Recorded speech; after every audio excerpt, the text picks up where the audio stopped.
A paz do Senhor Jesus Cristo, meus irmãos, eu desejo que para a honra e para a glória do Senhor você esteja muito bem, amém?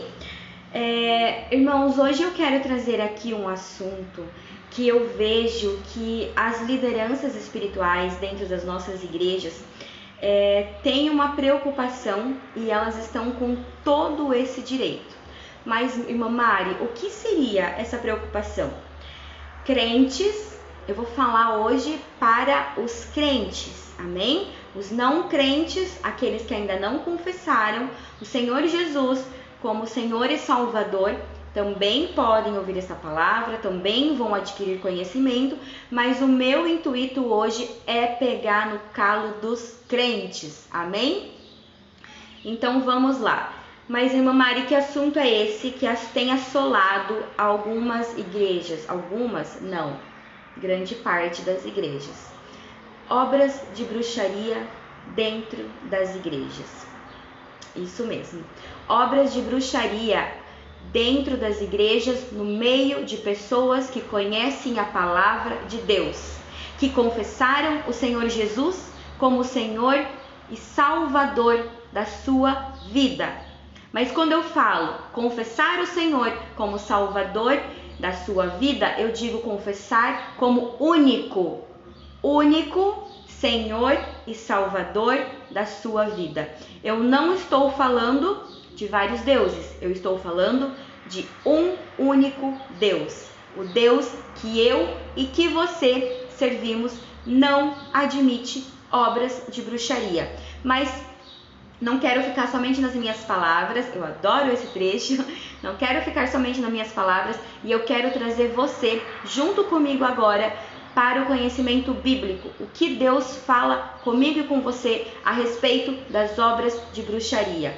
Amém? Vem comigo agora para 1 Samuel, capítulo 15, versículo 12, que diz assim: E madrugou Samuel para encontrar a Saul pela manhã, e anunciou-se a Samuel dizendo: Já chegou Saul ao Carmelo, e eis que levantou para si uma coluna. Então fez-se volta e passou e desceu a Gigal.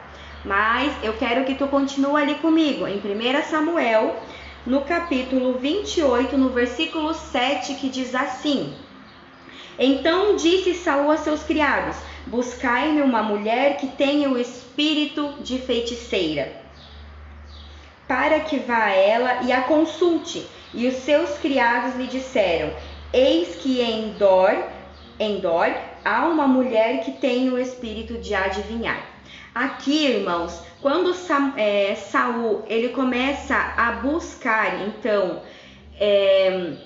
fazer consultas a essa feiticeira, é porque Saul não queria obedecer à palavra de Deus. Ele não queria obedecer a uma simples ordem de Deus. E o que acontece? Quando nós desobedecemos a ordem de Deus, quando nós desobedecemos uma direção, um direcionamento da parte de Deus, e nós queremos fazer as coisas conforme as nossas vontades, o primeiro sentimento, o primeiro pecado que cresce em mim e em você é a soberba. Por quê? Mas, irmã Mari, o que tem a ver a obra de bruxaria com a soberba? Tem a ver que nós queremos nos fazermos de o nosso próprio Deus. Quando nós aceitamos o Senhor Jesus na nossa vida, nós imediatamente o aceitamos como nosso Senhor. Ou seja, estamos abaixo de um senhorio, abaixo de alguém que direciona a minha e a sua vida. Mas por que eu não quero obedecer a Deus? Qual é o motivo que me impede de entender que Deus tem sempre o melhor para mim e para você? O motivo é que os meus sonhos, os meus projetos, os seus sonhos estão diretamente ligados à carne. Não estão direcionados, não estão alinhados com a vontade de Deus sobre a minha e sobre a tua vida. E aí entra a soberba. Mas a soberba faz com que levantamos pedestais para o mundo. Faz com que levantamos colunas que exaltam o meu e o seu nome. Aí que está o principal erro. quando nós não queremos obedecer à direção de Deus, quando nós não queremos entender que Ele sempre terá o melhor para nós, mesmo que naquele exato momento não é o que nós gostaríamos de receber, não é o que nós gostaríamos de estar recebendo, passando naquele período da nossa vida, mas nós queremos viver o que a nossa carne pede. Aí entra a soberba. Ou seja, mas irmã Mari, isso poderia alinhar também a derrota de Satanás? Obviamente que sim. Quando Satanás quis levantar o seu próprio reino, quando Satanás ele quis se igualar ao nosso Deus, o que aconteceu? Qual foi a sentença dele? Então, aqui Saul faz a mesma coisa. Saul, ele perde a sua salvação por buscar consultas que não estavam alinhadas à vontade de Deus. Até porque Deus já havia dado um direcionamento claro para Saul e que naquele momento ele não quis obedecer. Então, que tenhamos cuidado com a soberba e que mesmo que a direção de Deus naquele momento não nos agrade, que a gente tenha sabedoria de continuar caminhando com Cristo, sermos fiéis até o último dia da nossa vida, até o último suspiro. Mas eu não quero parar por aqui. Nós temos muito conhecimento na palavra de Deus e eu quero muito que você fique comigo até o final. Agora eu quero que você entre comigo no livro de Atos. Vamos lá para Atos, capítulo 8, versículo... Eu tô com uma colinha aqui, tá, pessoal? Então, vocês fiquem comigo. Do 8, do 18 ao 22. Atos. Do 18 ao 22 diz assim. Nesse trecho eu vou explicar para vocês. Então, Pedro e João são encaminhados para impor as mãos sobre um determinado povo que havia sido batizado nas águas, mas ainda não havia recebido o Espírito Santo. Então, Simão, vendo que pela imposição das mãos dos apóstolos era dado o Espírito Santo, lhes ofereceu dinheiro. Simão, esse que está falando aqui na palavra, no versículo 18, não é o Simão lá, amigo de Jesus. É o Simão, então, da cidade em que os apóstolos foram enviados para derramar o Espírito Santo pela imposição de mãos. Então, era uma pessoa muito bem colocada financeiramente. Então, continuando ali no versículo 19, dizendo: dai-me também a mim esse poder para que aquele sobre quem eu puser as mãos receba o Espírito Santo. Olha o absurdo! Mas disse-lhe Pedro: o teu dinheiro seja contigo para perdição, pois cuidastes que o dom de Deus se alcança por dinheiro. Tu não tens parte nem sorte nesta palavra, porque o teu coração não está reto diante de Deus. Mari, mas espera aí, o que tem a ver o dinheiro com obras de bruxaria? O que tem a ver o dinheiro com a presença do Espírito Santo? Não tem a ver, porque a própria palavra de Deus diz que o dinheiro deste homem teria sido usado para a sua própria perdição. Ou seja, pessoas que pagam para que o reino espiritual, para que as estruturas espirituais se movimentem a seu favor e esquece que a palavra de Deus não se adequa ao ser humano, não se adequa ao cristão, mas é o cristão que se adequa à palavra de Deus. Venha como tu estás, mas você não vai permanecer da forma com que você chegou. Deus, ele ama o pecador, mas jamais amará o pecado. Deus, ele te recebe com todos os teus problemas, com todas as tuas imperfeições. Deus, ele te recebe com tudo aquilo que você trouxe do mundo, mas na presença de Deus é que você vai receber toda a libertação, toda a limpeza e receberá as vestes brancas, limpas da parte do Senhor.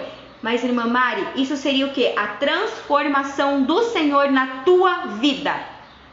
se não houver transformação do velho homem para o homem que aceitou Jesus, não houve de forma alguma conversão. Não existe conversão se não teve transformação no teu modo de agir, no teu modo de pensar, não teve transformação, não teve conversão, não teve encontro com Deus, se você não mudou o seu caráter. Deus, ele transforma vidas, Deus, ele transforma caráter, Deus, ele transforma modo de pensar, modos de agir, modos de viver. É por isso que quando nós encontramos determinadas pessoas que se converteram, a gente tem aquele baque, opa, peraí, ela fazia isso, ele fazia aquilo, hoje não faz mais. Que encontro foi esse que ele teve com Deus que trouxe determinada transformação? Mas o dinheiro pode comprar o homem, mas jamais comprará a bênção do Senhor sobre a tua vida. A bênção do Senhor, ela é de graça. Você só precisa se posicionar em uma vida de santidade, obedecendo os princípios bíblicos, obedecendo a palavra de Deus sobre a tua vida. É dessa forma que você e eu, o cristão, vai alcançar as bênçãos e o favor de Deus sobre a nossa face. Outra coisa, quando nós falamos em obras de bruxaria, nós entendemos que a pessoa que busca esse tipo de agir, ela está tentando manipular o reino espiritual. Mas não podemos esquecer, meu querido irmão, minha querida irmã, que sobre todas as coisas está o controle de Deus. Você pode hoje até ter destruído uma família, você pode até ter destruído um casamento, você pode até ter conseguido algo por meio das estratégias do diabo. Porém, não vai permanecer. E eu quero aproveitar esses últimos minutinhos que eu tenho aqui, esses 3 últimos minutos, para contar o meu testemunho, o testemunho da minha família, do casamento dos meus pais. A minha família sempre foi muito bem colocada financeiramente. Meus pais trabalhavam, meu pai era funcionário público, nós tínhamos casa própria. Porém, o meu pai se envolveu com algumas mulheres fora do casamento, e essas mulheres, por interesse, começaram a pegar muito pesado, a fazer obras de bruxarias muito pesadas para destruir a minha família, e foi exatamente o que aconteceu. Porém, uma delas se destacou e ela foi até o último dos últimos do limite para machucar e ferir a minha família até que conseguiu destruir. Porém, existe um Deus maravilhoso, perfeito, que fez com que o meu pai criasse nojo dessa mulher. Nojo. Então ela conseguiu ficar com ele por 2 anos. Depois desses 2 anos não deu certo, o meu pai se separou, nós nos reconciliamos entre pai e filha. O casamento do meu pai e da minha mãe não foi restituído, mas eu creio que Deus havia e sempre há um propósito debaixo de todas as circunstâncias que eu e que você vinhamos passar. Mas a relação entre pai e filha, que era o que havia sido mais prejudicado, que foi uma situação muito tensa, muito complicada, de muito sofrimento, de muito choro, foi restituída sim, e hoje eu e meu pai nós temos uma vida de pai e filho, um relacionamento de pai e filho com muito amor, e coisa que ela não conseguiu destruir. E detalhe, ela não ficou com o meu pai, ela não ficou com as nossas coisas. Tudo aquilo que você mover espiritualmente, debaixo de uma estratégia maligna para destruir alguém, para causar encantos sobre a vida de alguém, não vai prevalecer, não vai prevalecer em nome de Jesus. Então o apelo que eu faço para você aqui hoje é que toda e qualquer obra de bruxaria que esteja fluindo no seu coração caia por terra. Você não vai alcançar nada com isso. Peça perdão a Deus imediatamente, se converta, para com orações contrárias. Peça para Deus a direção que Ele quer que você siga, porque aquilo que não está na direção de Deus não tem futuro, não vai prosseguir. Irmãos, eu vou ter que fazer um segundo vídeo para a gente concluir isso daqui, porque eu tenho muito conhecimento para passar para você. Eu quero muito que você aprenda sobre a condenação, sobre os pesos, sobre todas as maldições que Deus derrama sobre a vida de quem pratica essa tremenda maldade. Fica comigo, em nome de Jesus, para a segunda parte deste tema que infelizmente ainda assola os cristãos e as igrejas. nas atualidades, sabendo que nós temos uma palavra poderosa. Amém?